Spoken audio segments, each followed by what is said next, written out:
Thank you so much for joining us. This is the second online open house and workshop for Vision 2030. We're very grateful that you are joining us today. We are planning to get started shortly, but I do want to leave some more time for some folks to join us. So I do really appreciate you taking the time to join us today. I just want to go over a couple of Zoom housekeeping things to prepare you for our meeting today.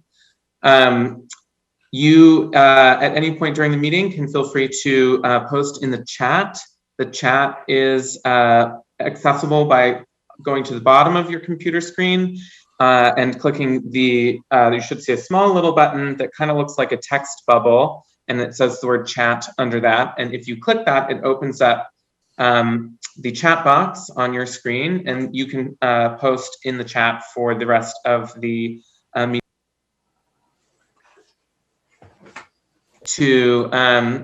That's a great place to go to if you have a question or anything like that. The meeting will get started shortly, and during the course of the meeting, we will be breaking into small breakout rooms. In those breakout rooms, you'll be able to have a more detailed conversation with folks who are in the meeting with you. So I just want to prepare you for that as well. But during the presentation, you won't have the ability to unmute yourself. So if you do have questions, please feel free to post those in the chat. I am going to give us about a couple more minutes for everyone to join, and then we'll be able to get started.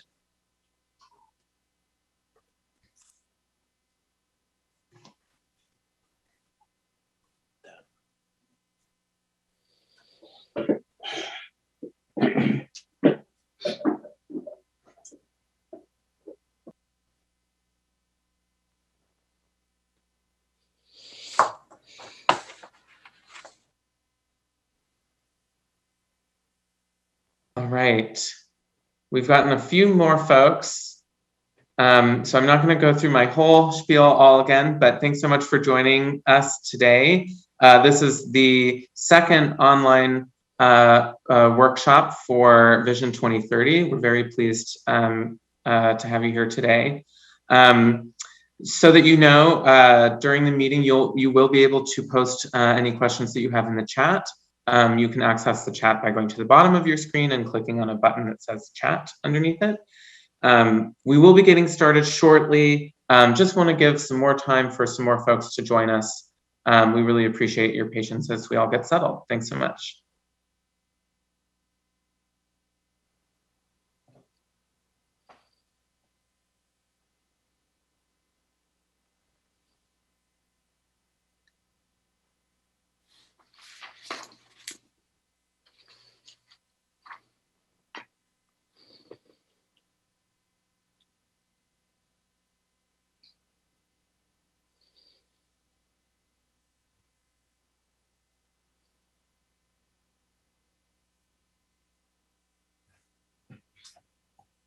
All right, I think we have about 43 logged in currently. Maybe we should start. We're going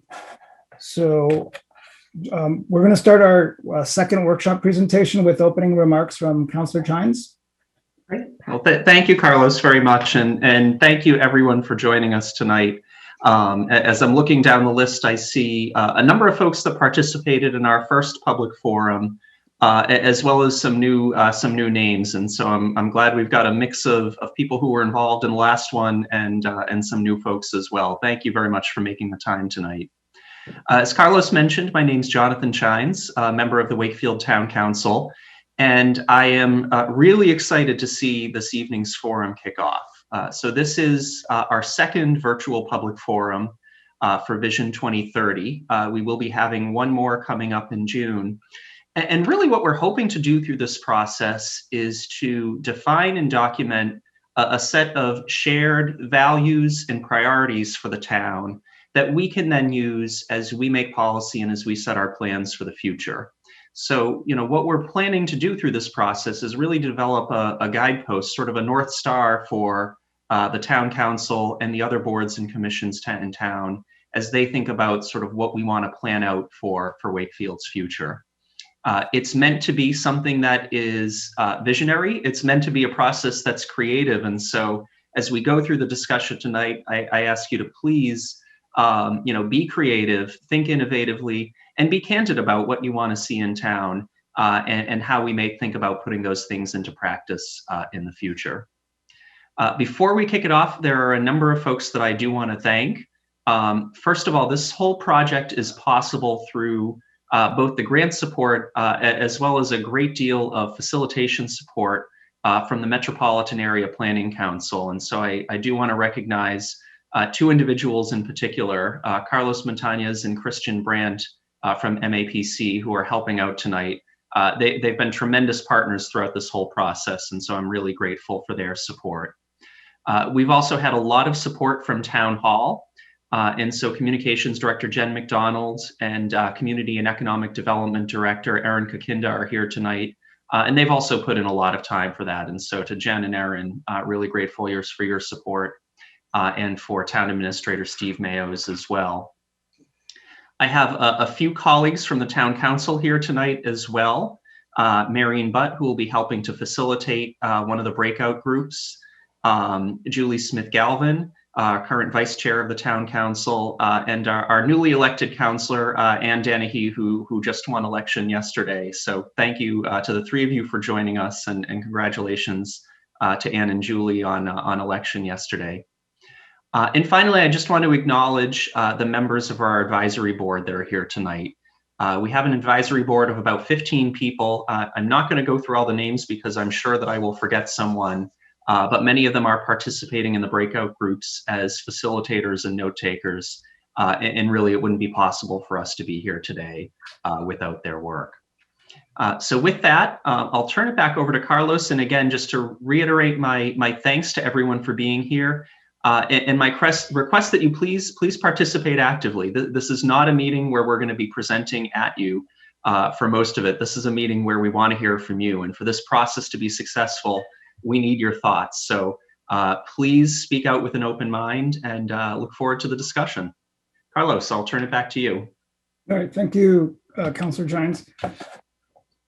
My screen sharing. So good evening, everyone, and thank you for joining us this Wednesday. Before we continue, I just want to give a brief reminder that this public online forum is being recorded, and it will be shared online for the benefit of those who are unable to participate during this Zoom event. Thank you for joining us during this challenging time. This visioning workshop is aimed at gathering collective ideas and having possible next steps in place for when normalcy or a sense of it returns. Welcome to the second of 3 visioning workshops for Wakefield Vision 2030. Our forum tonight's going to address 4 visioning planning topics. Community visioning is an aspirational community brainstorming opportunity where we can pause and evaluate where the town is currently at. And we can also allow community members to imagine where they would like to be in the future.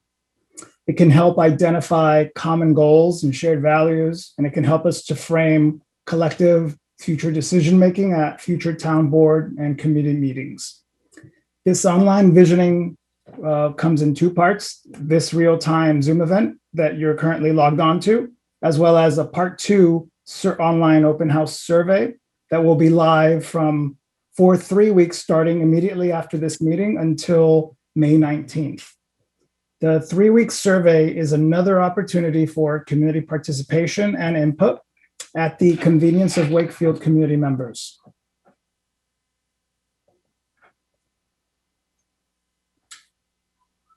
So the town is contracted with the MAPC Regional Planning Agency as the consultants to lead the process to obtain community input. I'm Carlos Montañez, Principal Planner and Project Manager for Wakefield Vision 2030. I'm joined tonight by Christian Brandt from our MAPC consultant team. And as shown on the slide, and as mentioned by Councillor Chines in his opening remarks, are our members from the municipal team, as well as the advisory committee, who have all dedicated a lot of time to putting the survey together and giving us feedback throughout the process.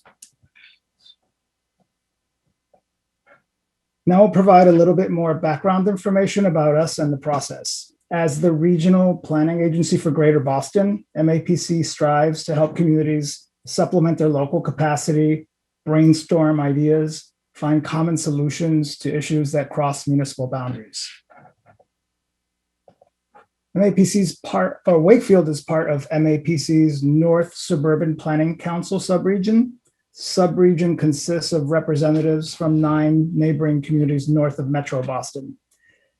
The committee meets regularly to address common issues and attempts to pull together collective ideas. Community visioning allows for brainstorming of community ideas, synthesizes community input into consensus goals, and ultimately we can craft a vision statement based off of that. Those goals in the vision statement can be used to help community members reflect on priorities and make decisions together that are grounded in some form of common understanding. Visioning also involves imagining what could be if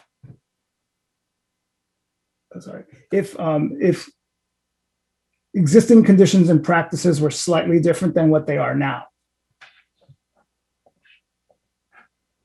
Tonight's meeting is the second of 3. We will be discussing the 4 visioning topics tonight.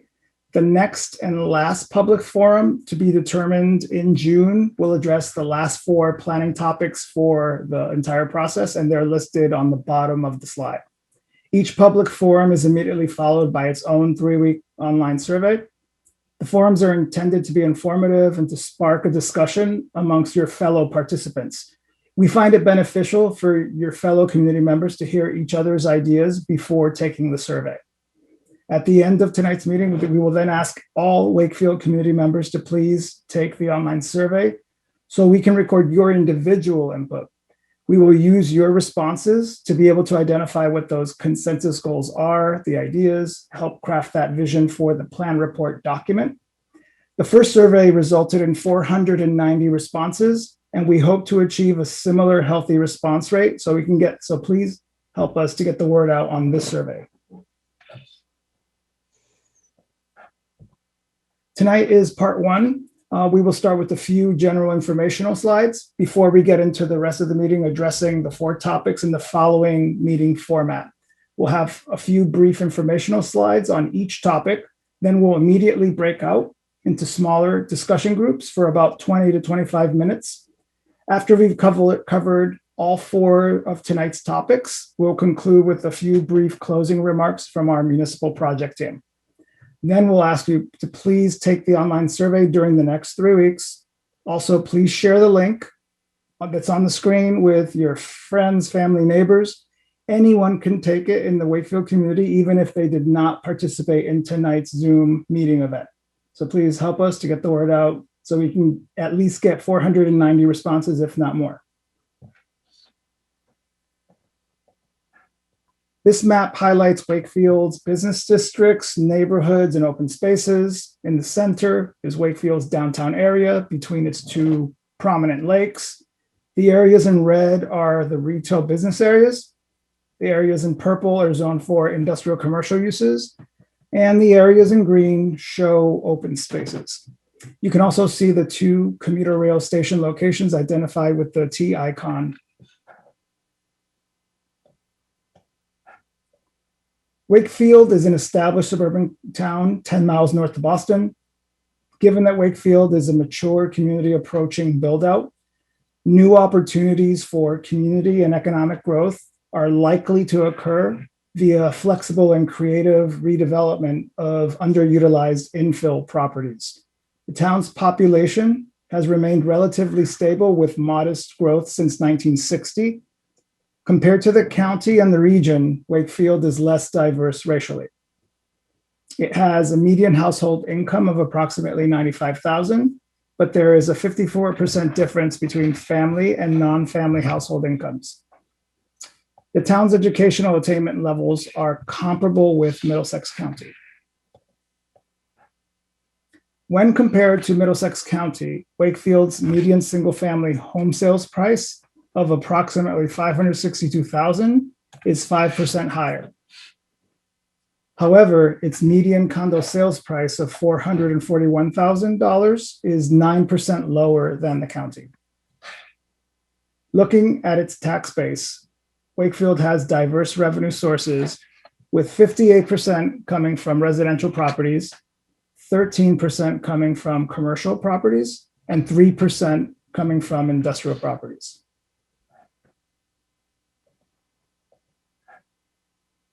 Lastly, regarding transportation, Wakefield has 4% higher work commute times compared to the state average. In terms of how residents commute, 82% drive alone, while almost a fifth of town takes other alternatives, including carpooling. 8% takes public transportation, and 2% walks to work. Lastly, when it comes to different options for getting around, we should consider the mobility needs and challenges of residents with accessibility challenges. Approximately 5% of residents have ambulatory difficulty, and another 5% have difficulty living independently. Now that we've had that brief background information, we will get into our 4 visioning topics, which are how to expand the public realm's cultural and historic landscape, ideas for improving public facilities and infrastructure, ideas for adapting to environmental changes, and how to enhance business and activity districts for community development as well as economic growth. The following slides will address our first topics regarding expanding the public realm's cultural and historic landscape. Before we get into ideas for expanding cultural and civic offerings and celebrating historic assets, it's worth acknowledging that Wakefield is blessed with public and private facilities and various popular events where civic and community life and activities take place and thrive. These include historic and civic assets like the History Museum and Civic Center, private social clubs, community outreach through the food pantry, and big annual events like the 4th of July parade and festivities, which is one of the largest, if not the largest, in New England, so I was told. As we think about how to expand community life and activities in the public realm, it's also worth keeping in mind that social life has to happen somewhere. And if we can continue to expand those places to a combination of indoor and outdoor areas, large and small ones, then the more opportunities Wakefield community members can have for formal and informal social interactions with each other. The town has already begun addressing public realm improvements by investing in pedestrian-friendly streetscape amenities for safety as well as for beautification. The town's Public Works Department has been working with the VHB engineering consultants on how to improve key downtown streets. The slide shows an example of a bump out or an extension of the sidewalk. A bump out can shorten the walking distance for pedestrians at street crossings, accommodate landscaping and amenities, and signal to oncoming drivers that the road is narrowing and to slow down.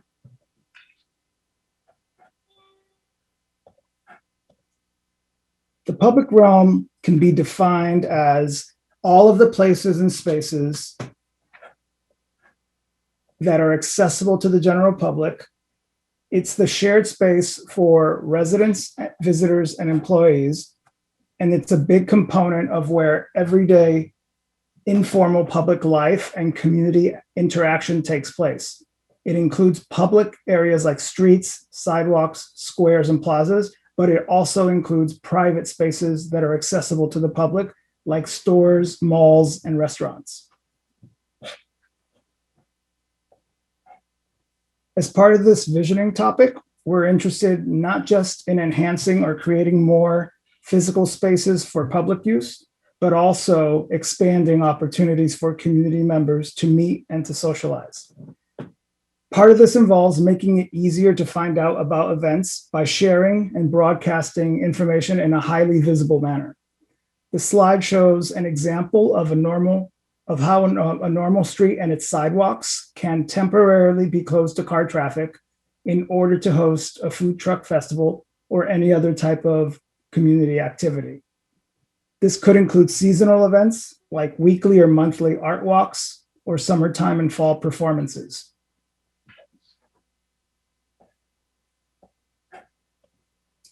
Here's another example of reclaiming part of the street's right-of-way and activating it with a temporary parklet, an area that could accommodate temporary amenities, outdoor dining, and events could also be downtown's Main Street. Further permanent pedestrian safety improvements are a great start as part of the downtown design concepts. But once the street is made safer for people, what can the town do to bring organized events or informal everyday activities to it? Temporary or outdoor seating could help businesses. Benches and other forms of seating could also serve residents just looking to sit back and not necessarily have to consume anything.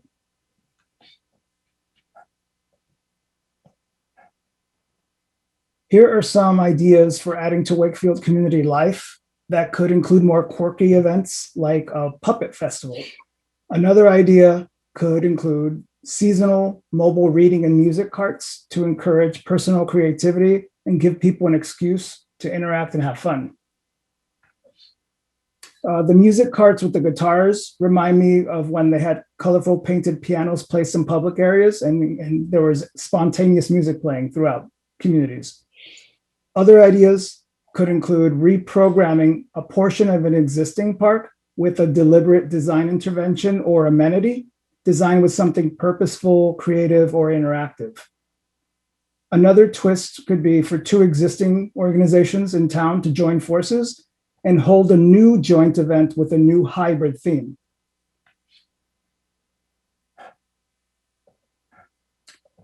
What about celebrating some of the town's past heritage, such as having been one of the world's largest toy airplane manufacturers, the Paul Gillow Company?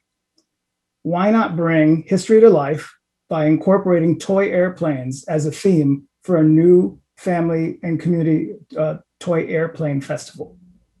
What if it became popular and turned into a new annual Wakefield tradition that visitors from all over came to visit? Similarly, in the town's history, Wakefield was known for rattan and Wicca production. What if during the summer and the fall, the common was temporarily amenitized with a variety of wicker and rattan seating in a similar way that sometimes Adirondack chairs are placed in parks?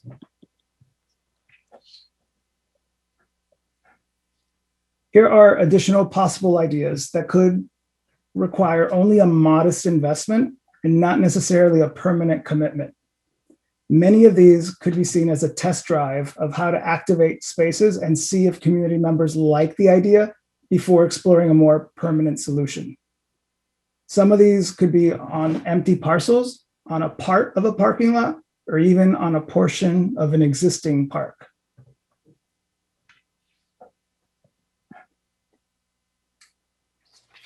Just as current residents enjoy many of the historic and civic public buildings in town that past generations left behind, what if the town were to create something more permanent for current residents to enjoy and for their children and grandchildren to enjoy? Here are some examples, including an amphitheater, outdoor performance spaces, or even a skating rink. Indoor or outdoor, take your pick. Other ideas could include further celebrating Wakefield's physical landscape by adding eye-catching and fun large sculptures to an existing park or elsewhere. Residents could enjoy these types of amenities as places of interest within open grassy areas of parks, and passersby could take notice and come to associate Wakefield with that fun, quirky, large public sculpture that could possibly become an Instagrammable moment for people to take photos. For example, the park shade example showing the colorful kites over a path or a park is not a big investment nor a permanent commitment and could be a way to test the waters.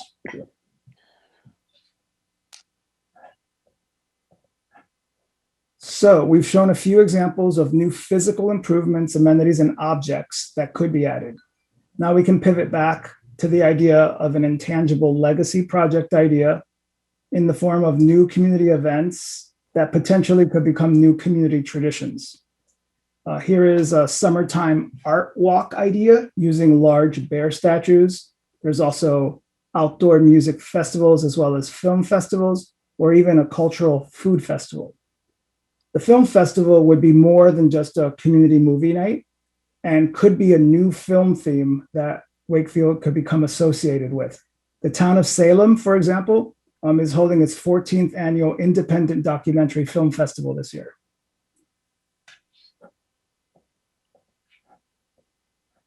The Albion Arts Corridor Plan identifies 4 existing indoor venues with the potential for more civic and community events centered around arts and culture. The report also indicates that local and area-wide spending in arts and culture and entertainment can also be an economic development strategy for the town. What if the town expanded its ability to promote awareness of indoor events by providing physical, electronic bulletin boards, as well as old-fashioned analog community bulletin boards in a few different areas in town? This is what I call stumble upon information that doesn't require anyone to actively seek out information online or elsewhere.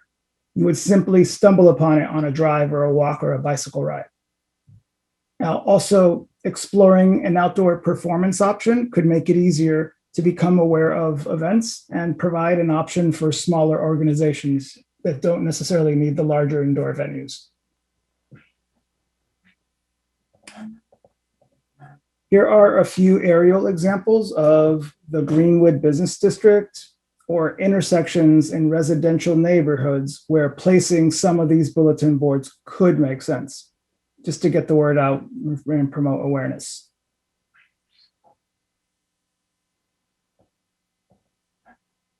So with that, that concludes our first topic, a visioning topic, and we are about to break out into our first breakout group. Christian, do you want to get us started? All right, so we are about to go into breakout rooms. So the way that this will work is that in a few seconds, you'll get a sort of notification on your screen asking you to join a breakout room. You do need to click yes. If you don't click yes, you will stay in the main room with me, which won't be as fun as being in a breakout room. Sometimes people have a little bit of trouble getting into the breakout room. If you end up getting kicked off Zoom, don't worry, just rejoin like you normally would, and you'll come back into the main room with me and I will send you into the appropriate breakout room. So I'm about to do this right now.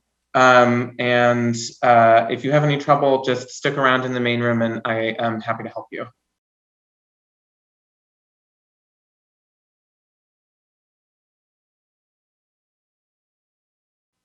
Hello, everyone. Thank you for that. We had some very good discussions in there, and we're going to proceed with our second topic. Well, let me just gather my screen here for a minute. Sorry, I lost my. Here we go. So for our next topic, we're going to discuss how to improve infrastructure and public facilities. So maintaining the town's existing facilities and services is important. The town's public works department performs a variety of necessary. Carlos, just to interrupt for a second, we can't see your screen. Oh, sorry. Important. Okay. Shit, my screens. I knew I forgot something. Let's see here. How's that? Better? Perfect. Thank you. As we were. So maintaining the town's existing facilities and services is important, and Public Works performs an essential part of that with a wide variety of necessary maintenance services, including street sweeping, the upkeep of parks and public grounds. The following is a very broad overview of the town's existing facilities. There are 12 town parks, including the town common, numerous civic buildings, including the Americal Civic Center and Beebe Library, 7 public schools, 1 regional vocation high school, Crystal Lake is also part of the town's potable water supply. In terms of more recent developments regarding town facilities and services, recently there was a community tree replacement program that's underway. We've already alluded to the ongoing downtown street design concepts. And also there's been talk and planning about possible improvements to the local Memorial High School as well as the regional high school.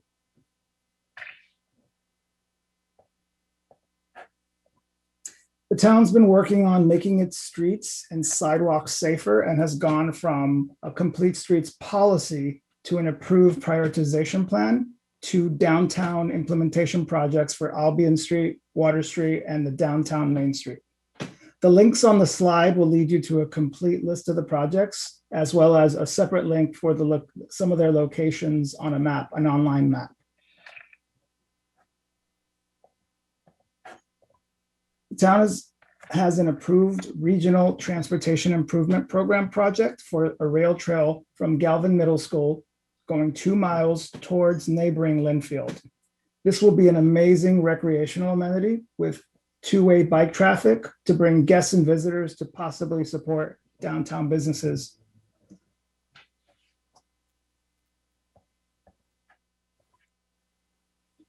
Recent reports and plans identify the critical need for a new public works facility. These reports being the 2019 annual town report, as well as the natural hazard mitigation and municipal vulnerability plans. The slide shows a variety of potential considerations regarding how and where to improve the facility. The considerations even include the possibility of the town exploring a shared public works facility with a neighboring town.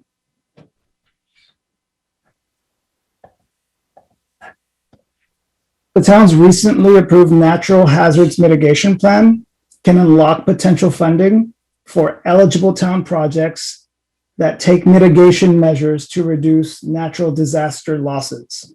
This includes green and low impact development infrastructure measures, such as those shown in the photo examples of green roofs on new public facilities or rain gardens along streets for stormwater retention. Other ideas include a new salt shed for winter safety, but also to better protect surrounding natural habitats. The plan also specifies generators to keep a lot of town buildings in communication during storm events. Beyond maintenance, what possible new public facilities could the town invest in?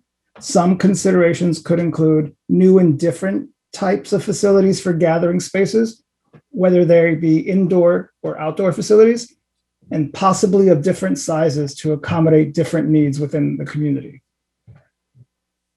Is there a bigger idea that you can think of that could also serve as a catalyst to attract visitors, bring economic growth, as well as serve the needs of residents? This was a short section, so we'll have more time to discuss. So Christian, if you want to just react to what we were doing. Yes, and actually we were running a little bit behind before, but because it's short, now we are on time, so that's great. So I am going to post the questions for our breakout in the chat. Those are the questions that you'll be using for your breakout rooms.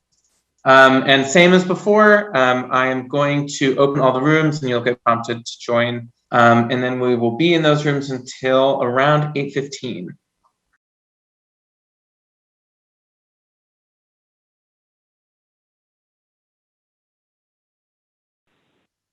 Welcome back, everybody.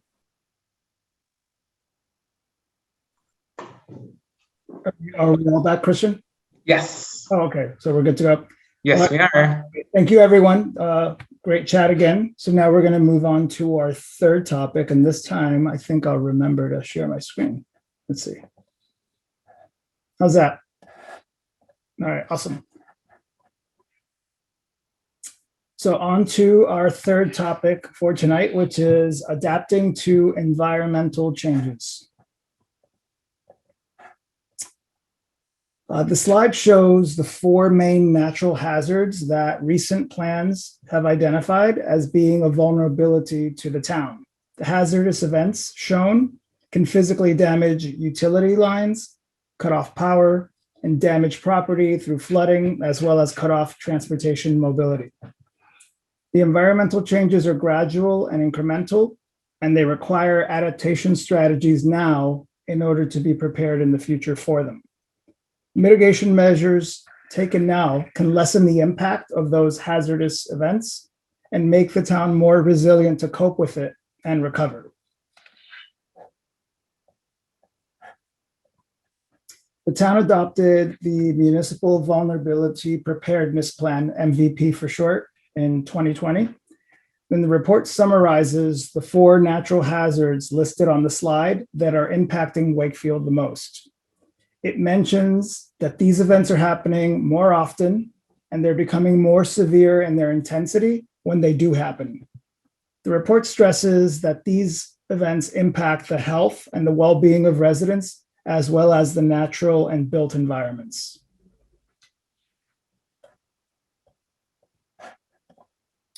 The MVP also summarizes past trends and projected changes. These include increased rainstorm intensity, more days of intense heat, as well as it estimates property damages and calculates them.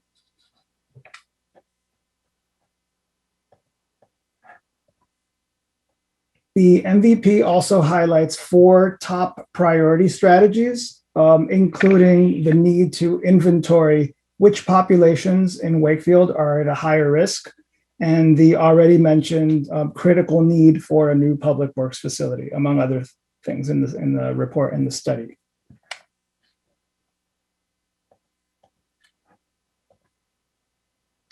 And finally, the Municipal Vulnerability Preparedness Plan, MVP, produced a resilience framework for the town government to use in order to assess future projects, as well as a business checklist to help businesses better prepare for such natural disasters and hazards in town.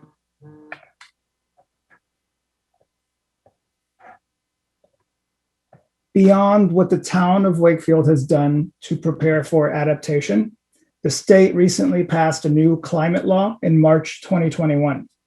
The key goal is to reduce greenhouse gas emissions by the year 2050 for cleaner and more livable communities, as well as introduce new green economy job opportunities. The law includes incremental 5-year goals and the option for communities to adopt building construction codes for more energy efficient buildings. The infographic on the right shows examples of what some of the sources of greenhouse gases are, including electricity and heat, agriculture, industry, and transportation, among others.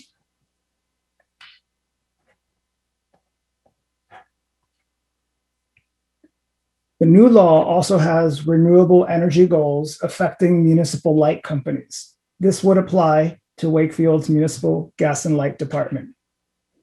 Other items in the law include creating more electric vehicle charging stations throughout the state to potentially encourage prospective buyers to not worry about being stranded without a charge as they travel throughout the state.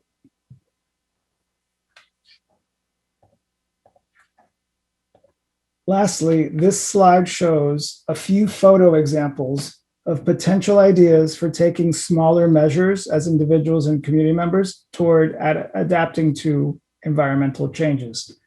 Some include low water lawn alternatives for drought resistance, mandatory composting, solar panels on homes, or even carpooling. And if you want, you could do it with celebrities doing carpool and a van pool. So with that, this is also a short topic. So we're going to do it again. Yes, and I am actually we're going to do breakout rooms again, but we're all going to be in. You're going to be in a room with different people so that you can get to know more people in who are here in the meeting today. and I'm still in the process of assigning all of those. It was So it will short, be sorry. a little bit, I'm running a little bit behind. All right.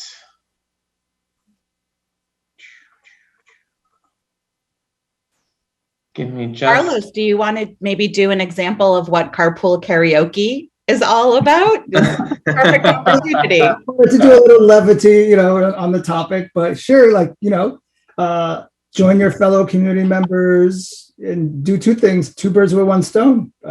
Good for the environment and good for community building. All right, so we are good to go. I am going to open all of these rooms in just a second.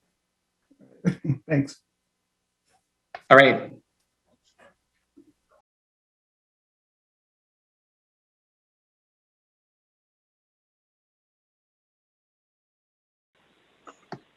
All right, welcome back, everyone.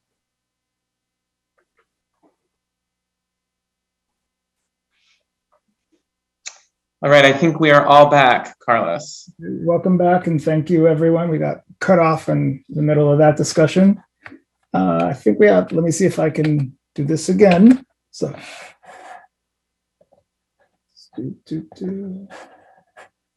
shit.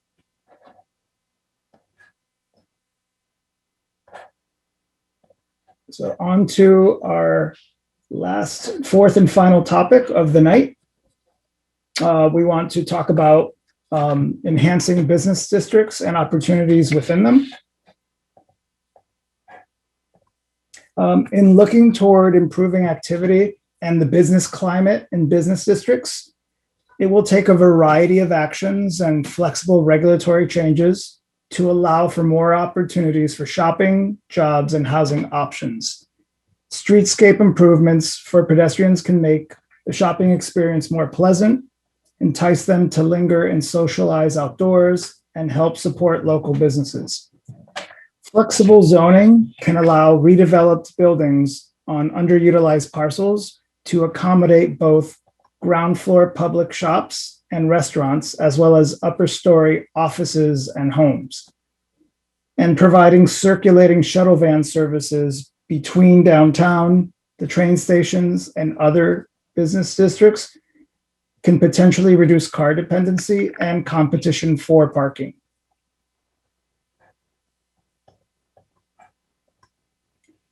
The downtown street design concepts underway by Public Works and the VHB engineering consultants include safer, shorter street crossings with beautification elements as shown on the right, and the introduction of usable street amenities such as pop-up flexible carts, containers, or stands to house a variety of possible uses. These amenities give people a reason to slow down and interact instead of solely using sidewalks for getting from point A to point B. These improvements are also a great start to creating a safe and inviting space for both informal and organized activities. Here are a few more examples of creating pocket parks, pop-up container cafes, and seating areas that can make the street more inviting to shoppers and visitors alike.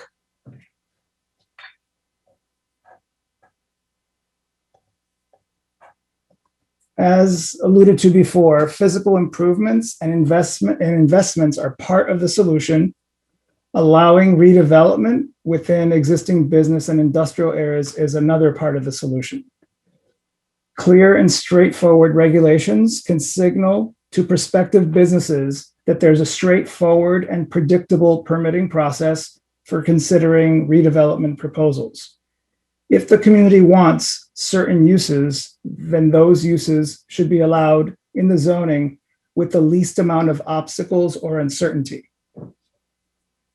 The town is currently exploring changes to downtown zoning districts in order to further allow mixed-use buildings.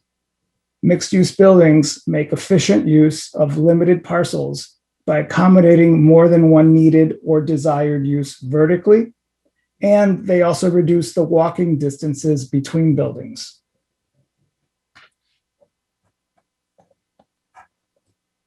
The aerial view on the right shows an example of the Foundry Street corridor between Crystal Lake and Albion Street. In addition to ongoing Albion Street initiatives, Foundry Street itself and its sidewalks could host seasonal temporary activities. It could even bring people closer to Crystal Lake for views or even a picnic on the DPW grounds. For example, what if the fence along Broadway that separates the DPW grounds from the street were to be pushed back a few yards to allow people to come closer, but also kept a safe distance from the lakeshore itself? This has been done at other places such as potable water reservoirs like the Fresh Pond Reservoir in Cambridge.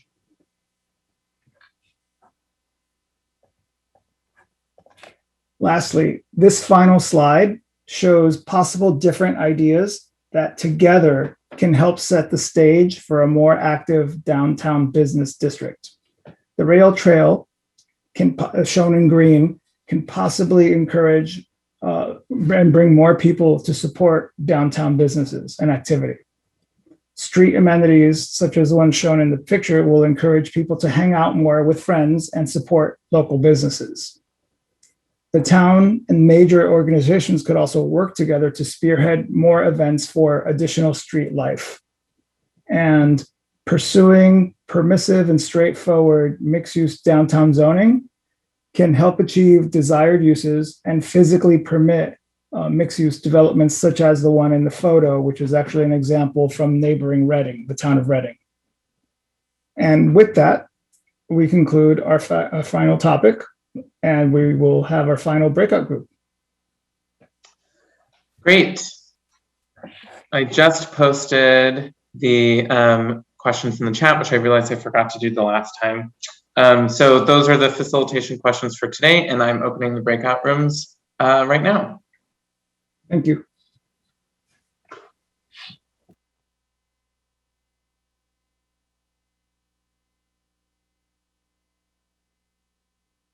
Right. Went kind of fast. Yes, it also had less time this time around. Okay. So, yeah. So thank you everyone for staying with us for the full 2 hours. This concludes the presentation, and we've done our 4 breakout groups. And I don't know if anyone from the Municipal Town Project team for Vision 2030 wants to do any closing remarks. If I can, Carlos, I'd love to just very briefly just kind of close by saying thank you to everyone. In this session today and in the first one, I kind of ended the evening more energized after 2 hours discussion than I started. And so I really appreciate all the thoughtful comments that everyone had. I am going to ask you to leave with 3 pieces of homework, actually. First of all, just to put a plug in to make sure that you complete the online survey, which will be opening up after the session tonight, just to make sure we really get your feedback and thoughts. Second, please tell your friends, neighbors, family members to do the same. We had about 500 responses to the first survey. We'd like to match or beat that this time because, again, the feedback's incredibly useful. And finally, please keep an eye out for a date for our 3rd forum, which will be sometime in June. We've got 4 new topics to focus on then, but certainly want to generate as much discussion. So again, thank you very much. Thank you to all our facilitators and note takers, to Christian and Carlos as well for keeping this organized. And most importantly, thank you to all of you for just really wonderful participation and feedback. I echo the sentiments. Thank you, everyone. Really quick, fun discussions, lots of good ideas we jotted down, and we'll be in touch. Does anyone else have any questions or want? If not, Right. Thanks, everyone. have a good night. Thank you so much. Thank you.